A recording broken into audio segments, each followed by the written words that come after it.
So I think one thing I think you kind of hit on is that it's almost less about the actual wide receiver too, and it's about the ability to just have someone on the other side who can just beat single coverage.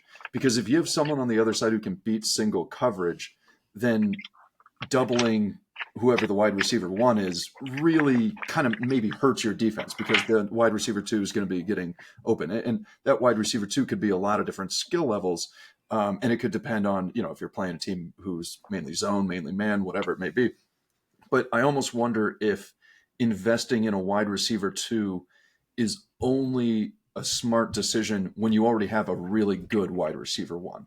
Because if you don't have a really good wide receiver one, then that wide receiver two, if they're still the number two to that number one, and like, does the defense really have to allocate that much to either one side, or can they just kind of play balanced? Like, and the team I'm thinking of right now are the Seahawks. So like they invested in a wide receiver two in Cooper Cup. Cooper Cup, I personally love Cooper Cup. He won my favorite team a Super Bowl as the MVP, and he's just been awesome for years. And sucks to see him in a Seahawks uniform, but I also don't totally hate it because watching him, he has slowed down.